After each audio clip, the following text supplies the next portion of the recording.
दोस्तों, आप सभी का आपके अपने YouTube चैनल आर के विद एजुकेशन पर।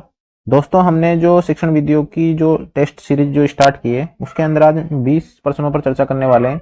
और आप जैसे जानते हो कि जो हमारी रीट प्री और रीट मेंस की जो एग्जाम है उसके अंदर शिक्षण वीडियो का बहुत बड़ा रोल रहने वाला है।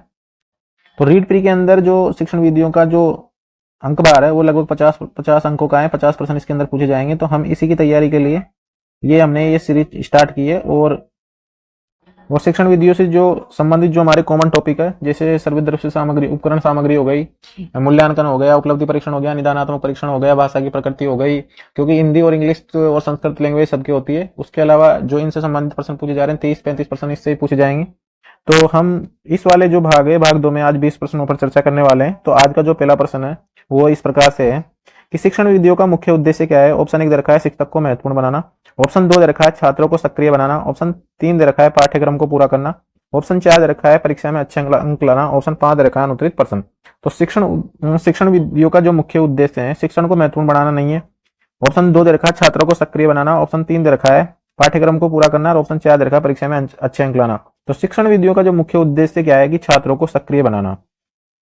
शिक्षण विधियां है क्या कि शिक्षण विधियां वो विधियां हैं, ये वो तरीके हैं जिनके द्वारा हम बालक को अपना जो टॉपिक पढ़ा रहे हैं उसका वह अधिक से अधिक लर्न कर सके, उसको अधिक से अधिक सीख सके, अधिक से अधिक सीख सके और बालक उसके अंदर सक्रिय हो। बालक क्या हो? अच्छी शिक्षण विधियां वही है जो जिसके अंदर बालक सक्रिय रूप से योगदान देता है। तो छात्रों को सक्रिय बनाना शिक्षण विधियों का मुख्य उद्देश्य माना जा सकता है। ऑप्शन नंबर 2 इसका सही आंसर रहेगा, यानी कि ऑप्शन नंबर बी।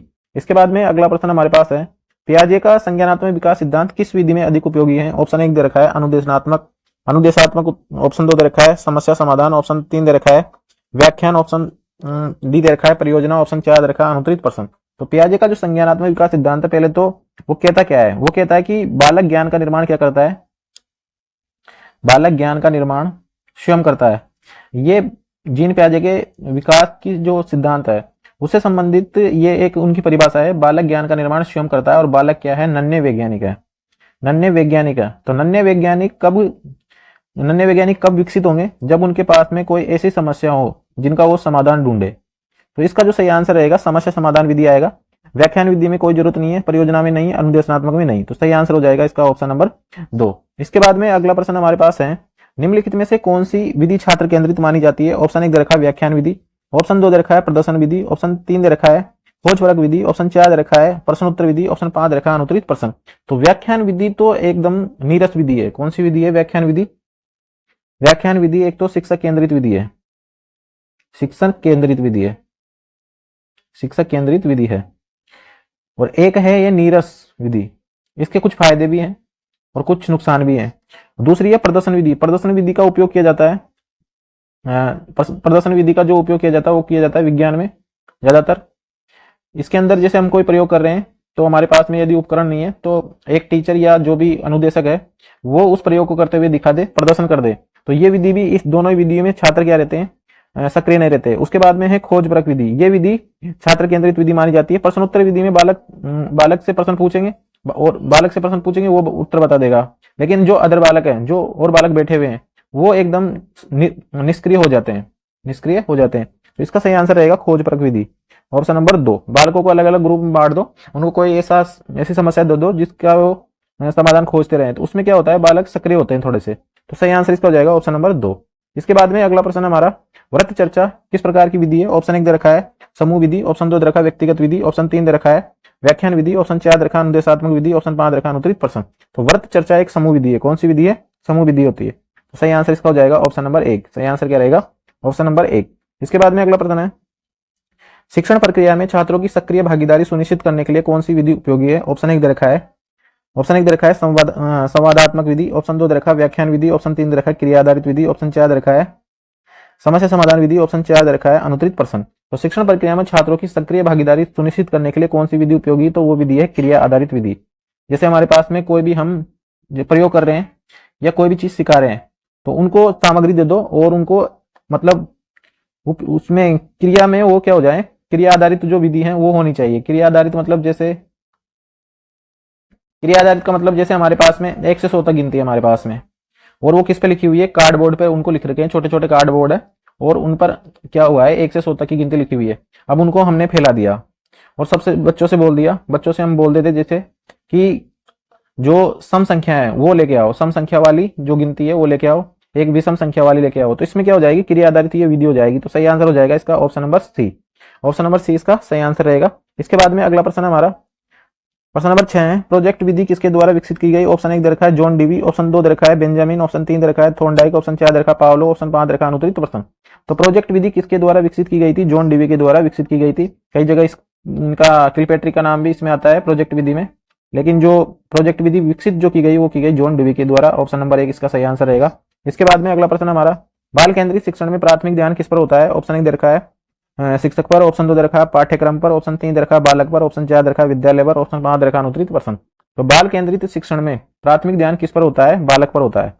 सही आंसर रहेगा इसका option number C. Option number C इसका सही आंसर रहेगा। बाल केंद्रित शिक्षण में प्राथमिक ध्यान किस पर होता है, बालक पर होता है। तो सही आंसर हो जाएगा ऑप्शन नंबर सी। इसके बाद में अगला प्रश्न है हमारा, अधिगम प्रक्रिया को प्रभावी बनाने के लिए किस विधि का उपयोग करना चाहिए।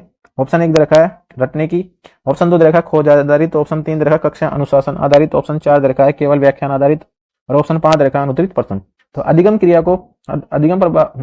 प्रक्रिया को प्रभावी बनाने के लिए किस विधि का उपयोग किया जाना चाहिए, खोज आधारित विधि का। ये प्रश्न ऐसे प्रश्न है जो आपकी केवल समझ पर आधारित है, इनमें आपको इतना ज्यादा पढ़ने की या इतना ज्यादा नॉलेज लेने की आवश्यकता नहीं है। विधियां हमारे शिक्षण में ऐसी होनी चाहिए जिसमें बालक क्या हो, खुद सक्रिय हो और वो अधिक से अधिक उसमें भागीदारी निभाएं। तो वो जो विधियां हैं वो तो हो गई छात्र केंद्रित विधि, और जो जिन विधियों में बालक इतना सक्रिय नहीं रहता वो होती है शिक्षक केंद्रित विधि। लेकिन शिक्षक केंद्रित विधियों के जितने फायदे हैं उतने उनके नुकसान हैं, और उसी प्रकार से जितने बाल केंद्रित विधियों के दोष हैं उतने उनके भी उतने लाभ हैं उनके। तो कुछ चीजों में बाल केंद्रित विधि अच्छी है, कुछ चीजों में बाल केंद्रित विधि उतनी अच्छी नहीं है। उसी प्रकार से कुछ तरीकों में कुछ स्थितियों में शिक्षक केंद्रित विधि अच्छी है, कुछ तरीकों में शिक्षक केंद्रित विधि अच्छी नहीं है। तो इसका सही आंसर हो जाएगा ऑप्शन नंबर 2, यानी कि दोनों ही हैं, लाभ भी है और हानि भी है। प्रश्न नंबर 9 है, अधिगम में गृह कार्य का मुख्य उद्देश्य क्या है। ऑप्शन 1 दे रखा है समय व्यतीत करना, ऑप्शन 2 दे रखा है छात्र की क्षमता का विकास करना, ऑप्शन 4 दे रखा है शिक्षक की प्रतिष्ठा बढ़ाना, ऑप्शन 4 दे रखा है पाठ्यक्रम जल्दी पूरा करना, ऑप्शन 5 दे रखा है अनुत्तरित प्रश्न। तो अधिगम में गृह कार्य का मुख्य उद्देश्य क्या है, छात्र की क्षमता का विकास करना। कैसे विकास करना, जैसे बालक को एक पेज हमने नकल करने के लिए देते हैं, बालक को एक पेज नकल करना है, तो उसमें क्या होगा, उसमें उसकी लेखन क्षमता का क्या होगा, विकास होगा। लेखन क्षमता का विकास होगा, उसका जो लेख है, लेख में उसके सुधार होगा, तो उसकी अलग अलग जो क्षमताएं हैं उनमें उसका विकास होगा। समय व्यतीत करना, शिक्षक की प्रतिष्ठा बढ़ाना और पाठ्यक्रम को जल्दी पूरा करना, ये इसके उद्देश्य नहीं है। तो सही आंसर इसका हो जाएगा ऑप्शन नंबर 2। इसके बाद में अगला प्रश्न हमारा, शिक्षण विधियों में पुनर्बलन का क्या महत्व है। ऑप्शन 1 दे रखा है छात्रों का डर बढ़ाना, ऑप्शन 2 दे रखा है छात्रों की प्रेरणा बढ़ाना, ऑप्शन 3 दे रखा है पाठ्यक्रम को छोटा करना, ऑप्शन 4 दे रखा है परीक्षा के लिए तैयारी करना, ऑप्शन 5 दे रखा है अनुत्तरित प्रश्न। तो पुनर्बलन क्या होता है, पुनर्बलन एक तरीके से कोई काम करते हैं तो उसमें हमको शाबाशी मिलना या बहुत अच्छा, वेरी गुड, ये सब चीजें क्या होती है, पुनर्बलन होती है। हम इसको पढ़ेंगे साइकोलॉजी में, जब स्किनर का सिद्धांत हम पढ़ेंगे तब इसके अंदर हम पुनर्बलन के बारे में विस्तार से चर्चा कर लेंगे। और पुनर्बलन ऐसा नहीं है कि सकारात्मक ही पुनर्बलन हो, सकारात्मक और नकारात्मक पुनर्बलन दोनों टाइप्स का होता है। तो इसके अंदर तो ये हो जाएगा कि छात्रों की प्रेरणा हम बढ़ा सकते हैं, ऑप्शन नंबर 2, छात्रों का डर बढ़ाना, पाठ्यक्रम को छोटा करना और परीक्षा के लिए तैयारी करना। जहां भी टीचिंग मेथड और साइकोलॉजी का सिद्धांत यही है कि जहां भी आपको नेगेटिव आंसर दिख रहा है वो उस प्रश्न का उत्तर नहीं होगा, पॉजिटिव में ही ज्यादातर आंसर इसमें दिए जाते हैं। जैसे डर बढ़ाना हो गया तो नेगेटिव में चला गया, पाठ्यक्रम को छोटा करना ये भी नेरो में जा रहा है, परीक्षा के लिए तैयारी करना तो ये तो इसका तो कोई महत्व नहीं है। तो सही आंसर इसका हो जाएगा ऑप्शन नंबर 2। इसके बाद में अगला प्रश्न हमारा, नाटक विधि का उपयोग किस उद्देश्य से किया जाता है। ऑप्शन 1 दे रखा है पाठ को याद करने के लिए, ऑप्शन 2 दे रखा है संचार कौशल को विकसित करने के लिए, ऑप्शन 3 दे रखा है अनुशासन सिखाने के लिए, ऑप्शन डी दे रखा है परीक्षा पास करने के लिए। तो नाटक विधि का जो उपयोग किया जाता है वो किया जाता है संचार कौशल को विकसित करने के लिए। सही आंसर हो जाएगा इसका ऑप्शन नंबर बी। इसके बाद में हमारा अगला प्रश्न है, प्रश्न नंबर 12 है, हाँ, शिक्षण में ड्रिल विधि का मुख्य उद्देश्य क्या है। ऑप्शन 1 दे रखा है रचनात्मकता को बढ़ाना, ऑप्शन 2 दे रखा है कौशल को मजबूत करना, ऑप्शन 3 दे रखा है विषय को समझना, ऑप्शन 4 दे रखा है अभिव्यक्ति को समझना और ऑप्शन 5 है इसका अनुत्तरित प्रश्न। तो शिक्षण में ड्रिल विधि का जो मुख्य उद्देश्य है वह है कौशलों को मजबूत करना। क्या है, कौशलों को मजबूत करना। ड्रिल का मतलब क्या हो गया, अभ्यास। ड्रिल का मतलब क्या हो गया, एक तरीके से अभ्यास। तो अभ्यास से क्या होगा, कौशल मजबूत होंगे। हमारे जो कौशल है, एक तो पठन कौशल है, एक लेखन कौशल, शुरू का तो है सुनना, बोलना, लिखना और पढ़ना, ये 4 कौशल है, लिखना और पढ़ना, ये क्रम वाइज ही है, लिखना और पढ़ना। तो सही आंसर इसका हो जाएगा ऑप्शन नंबर बी। क्या हो जाएगा? ऑप्शन नंबर बी इसका सही आंसर रहेगा, ऑप्शन नंबर 2। इसके बाद में अगला प्रश्न हमारा प्रश्न नंबर 13 है, डिबेट विधि किस प्रकार की है? ऑप्शन 1 दे रखा है सक्रिय शिक्षण, ऑप्शन 2 दे रखा है निष्क्रिय शिक्षण, ऑप्शन 4 दे रखा है व्यक्तिगत शिक्षण, ऑप्शन 4 दे रखा है पाठ्य पुस्तकीय शिक्षण, ऑप्शन 5 दे रखा है अनुत्तरित प्रश्न। तो डिबेट विधि किस प्रकार की विधि है? डिबेट विधि है सक्रिय शिक्षण। सक्रिय शिक्षण किस प्रकार से? मान लो कक्षा 8 में हम पढ़ा रहे हैं, कक्षा 8 में हम पढ़ा रहे हैं और टॉपिक है मोबाइल के एक तो दुष्परिणाम और मोबाइल हमारे लिए कितना उपयोगी है, ये वाला टॉपिक है। अब इस पर बच्चे चर्चा करेंगे, बच्चे क्या करेंगे? चर्चा करेंगे। तो सक्रिय शिक्षण इस प्रकार से है कि जब 2 बच्चे अगर इस पर चर्चा कर रहे हैं तो बाकी बच्चे भी उसको ध्यानपूर्वक सुनेंगे। तो इस प्रकार से क्या हो जाएगा? सक्रिय शिक्षण होगा। ऑप्शन नंबर ए इसका सही आंसर रहेगा। इसके बाद में अगला प्रश्न है हमारा, प्रदर्शन विधि का उपयोग अधिकतर कब किया जाता है? ऑप्शन 1 दे रखा है जब विषय सैद्धांतिक हो, ऑप्शन 2 दे रखा है जब विषय व्यवहारिक हो, ऑप्शन 3 दे रखा है जब विषय कठिन हो, ऑप्शन 4 दे रखा है जब समय सीमित हो। तो प्रदर्शन विधि का उपयोग जब किया जाता है जब विषय क्या हो? व्यवहारिक हो, यानी प्रैक्टिकल हो, यानी किसी चीज में क्या हो? प्रैक्टिकल हो। जैसे साइंस में हो गया, तो साइंस में हम उसको प्रैक्टिकल करके दिखा सकते हैं। जैसे हमारे पास में 500 बच्चे हैं, 500 बच्चे हमारे सामने बैठे हैं। अब हमारे पास में भारत में इतनी सुविधा है नहीं कि 500 बच्चों के लिए हर स्कूल में उपकरण उपस्थित हो, तो ऐसा होता नहीं है। तो हम क्या कर सकते हैं कि 500 बच्चों को हमारे सामने बिठा दिए, सामने एक या दो टीचर हो सकते हैं जो उनको ग्रुप में वो जो प्रैक्टिकल है वो करके दिखा सकते हैं, तो प्रदर्शन कर सकते हैं। तो प्रदर्शन विधि का उपयोग किया जा सकता है जब विषय व्यवहारिक हो। तो सही आंसर इसका हो जाएगा ऑप्शन नंबर बी। इसके बाद में अगला प्रश्न है, प्रश्न नंबर 15 है, शिक्षण में मॉडलिंग का उद्देश्य है। ऑप्शन 1 दे रखा है पाठ को आकर्षक बनाना, ऑप्शन 2 दे रखा है छात्रों को अनुकरण सिखाना, ऑप्शन 3 दे रखा है अनुशासन बनाना, ऑप्शन 4 दे रखा है पाठ्यक्रम को समाप्त करना, ऑप्शन 5 दे रखा है अनुत्तरित प्रश्न। तो शिक्षण में मॉडलिंग का जो उद्देश्य है वो पाठ को आकर्षक बनाना नहीं है, अनुशासन बनाना नहीं है और पाठ्यक्रम को समाप्त करना भी नहीं है। छात्रों को अनुकरण द्वारा सिखाना। क्या है? अनुकरण द्वारा सिखाना। मॉडलिंग का मतलब क्या होता है? अनुकरण करना। मॉडलिंग का मतलब क्या होता है? अनुकरण करना। तो सही आंसर हो जाएगा इसका option number B, option number B. इसके बाद में अगला प्रश्न हमारा, इसके बाद में अगला प्रश्न है प्रश्न नंबर 16 है हमारा, शिक्षण विधियों में सिमुलेशन का अर्थ क्या है? ऑप्शन 1 दे रखा है वास्तविक अनुभव देना, ऑप्शन 2 दे रखा है समय बर्बाद करना, ऑप्शन 3 दे रखा है पढ़ाई को बोझिल बनाना, ऑप्शन 4 दे रखा है शिक्षक को केंद्रित करना, ऑप्शन 5 दे रखा है अनुत्तरित प्रश्न। तो सिमुलेशन एक शब्द है, सिमुलेशन, और इसको आप देख सकते हो PHET.com, ये एक साइट है। इसके अंदर होता क्या है, जैसे कोई प्रयोग अगर विज्ञान का दे रखा है, जैसे कोई प्रयोग है विज्ञान का, तो उसके अंदर कुछ इस प्रकार की चीजें दे रखी है जिसको, जैसे वीडियो नहीं चलेगा उसके अंदर, वीडियो उसके अंदर नहीं चलता। उसके अंदर क्या होता है? एक एनिमेशन एक वीडियो होता है।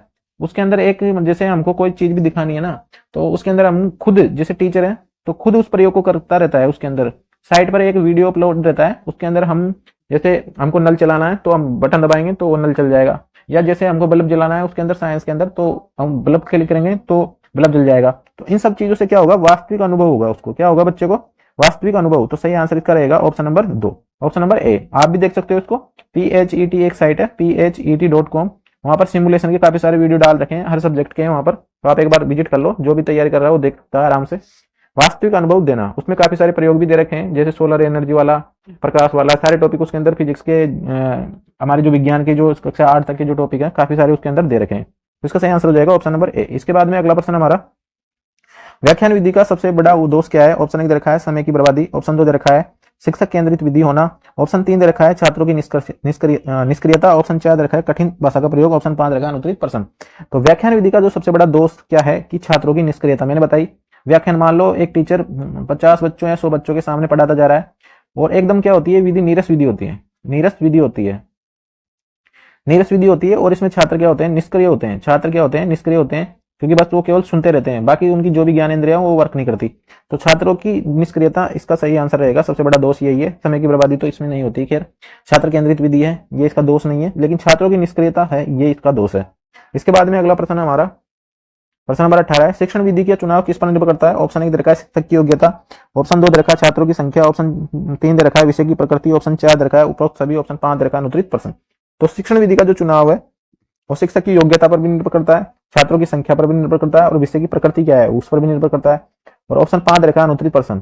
तो विषय की प्रकृति पर कैसे निर्भर करता है वो मैं बता देता हूँ। जैसे विज्ञान में अगर हमको कोई पाठ पढ़ाना है, जैसे लाइट वाला पाठ है या विद्युत वाला पाठ है, अब इसके अंदर हम उसको व्याख्यान विधि से अगर पढ़ाएं तो ये ज्यादा मतलब कारगर साबित नहीं होगी। इसके लिए हमको उसको या तो जो प्रदर्शन विधि है या फिर प्रैक्टिकल विधि है, प्रयोग आधारित जो विधि है, उन विधियों से इसको पढ़ाना पड़ेगा।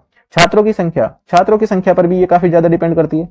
जैसे छात्रों की संख्या पर, जैसे एक क्लास में 100 विद्यार्थी हैं अब हमको क्या करवाना है, जैसे प्रयोग विधि या प्रयोग विधि में और प्रदर्शन विधि में से एक विधि का हमको यूज करना है। तो हम इसके अंदर कौन सी विधि को ज्यादा प्राथमिकता देंगे, प्रदर्शन विधि को प्राथमिकता देंगे, क्योंकि विद्यार्थी हमारे पास 100 है। अगर हम 100 विद्यार्थियों को प्रयोग करके दिखाना चाहें तो हमारे पास इतना समय होता नहीं है, तो हम प्रदर्शन विधि से क्या करेंगे, उनको ये प्रयोग करके दिखा देंगे। तो छात्रों की संख्या पर निर्भर करता है, एक शिक्षक की योग्यता पर भी बहुत ज्यादा निर्भर करता है, क्योंकि जैसे BSTC है, B.Ed है, सबकी अलग अलग योग्यता है और सबकी जो शिक्षण विधियां और जो उनकी समझ है वो सबको ट्रेनिंग अलग अलग मिली होती है। तो शिक्षक की योग्यता पर तो शिक्षण विधि का चुनाव बिल्कुल निर्भर करेगा ही। इसका सही आंसर हो जाएगा शिक्षक की योग्यता पर, छात्रों की संख्या पर, विषय की प्रकृति पर। तो इसका सही आंसर रहेगा ऑप्शन नंबर डी। इसके बाद में अगला प्रश्न हमारा प्रश्न नंबर 19 है, कौन सी विधि प्राथमिक स्तर पर सर्वश्रेष्ठ मानी जाती है? ऑप्शन 1 दे रखा है खेल आधारित विधि, ऑप्शन 2 दे रखा है व्याख्यान विधि, ऑप्शन 3 दे रखा है परियोजना विधि, ऑप्शन 4 दे रखा है समस्या समाधान विधि, ऑप्शन 5 दे रखा है अनुत्तरित प्रश्न। कौन सी विधि प्राथमिक स्तर पर सर्वश्रेष्ठ मानी जाती है? तो इसका जो सही आंसर रहेगा वो रहेगा खेल आधारित विधि। खेल खेल में शिक्षा, खेल खेल में शिक्षा, खेल खेल में शिक्षा। तो आप जब टीचर बन जाओगे तो आपको इस विधि का प्रयोग करना पड़ेगा, क्योंकि बहुत जल्द उम्मीद करते हैं कि आप सभी टीचर बने।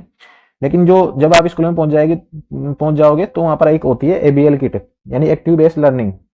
तो उसके अंदर आपको एक किट मिलती है, उसमें काफी सारी ऐसी चीजें हैं जिनमें मतलब हम खेल के आधार पर बच्चों को गिनती, स्वर वर्णमालाएं वगैरह सिखा सकते हैं। तो इसका सही आंसर हो जाएगा option number A, option number A. इसके बाद में अगला प्रश्न हमारा प्रश्न नंबर 20 है, सहकारी अधिगम में मुख्य जोर किस पर होता है? ऑप्शन 1 दे रखा है प्रतिस्पर्धा पर, ऑप्शन 2 दे रखा है सहयोग पर, ऑप्शन 3 दे रखा है व्यक्तिगत विकास पर, ऑप्शन 4 दे रखा है डी दे रखा है केवल रटने पर, ऑप्शन 5 दे रखा है अनुत्तरित प्रश्न। तो सहकारी अधिगम यानी कि में मुख्य जोर होता है सहयोग पर। किस पर होता है? सहयोग पर। जैसे हमने किसी बालक से कहा भाई इसको गिनती याद करवा दे, तो उसमें जो होगा क्या होगा? सहयोग होगा। क्या होगा? सहयोग। और इस प्रकार का जो अधिगम होता है उसको बोलते हैं सहकारी अधिगम। क्या बोलते हैं? सहकारी अधिगम। इसमें 5 या 3 या 2 लोगों का ग्रुप होता है, उसके अंदर हम बच्चों को बिठाते हैं और एक दूसरे को जो भी समस्याएं हैं उनका समाधान करने के लिए बोलते हैं। तो ये हो गया सहकारी अधिगम। सही आंसर रहेगा इसका ऑप्शन नंबर बी। तो दोस्तों ये थे आज के टीचिंग मेथड से संबंधित हमारे 20 प्रश्न। अगले भाग में हम और 20 प्रश्नों पर चर्चा करेंगे। यदि आप इन प्रश्नों की PDF चाहते हो तो टेलीग्राम चैनल है हमारा RK विथ एजुकेशन, उसको ज्वाइन जरूर कर लें। और ऐसा नहीं सोचे कि हमारा तो सब्जेक्ट SST है या हिंदी है या सामाजिक है या साइंस है, संस्कृत है। ये सारे जो प्रश्न है ये कॉमन प्रश्न है जो किसी भी एग्जाम में पूछे जा सकते हैं। किसी का भी पेपर हो, कोई से भी सब्जेक्ट का, उसके अंदर पूछे जा सकते हैं। क्योंकि ये जो प्रश्न है या तो उपलब्धि परीक्षण से है, मूल्यांकन से है, और भाषा की प्रकृति तो हिंदी तो सबके हैं। तो हिंदी में और संस्कृत की शिक्षण विधियों में इतना ही अंतर है कि वहां पर वो संस्कृत में पूछी जाएगी और यहाँ पर हिंदी में पूछी जाएगी। तो ऐसे ही वीडियो देखने तथा और भी जो संबंधित अन्य अपडेट के लिए आप हमारे YouTube चैनल पर बने रहें।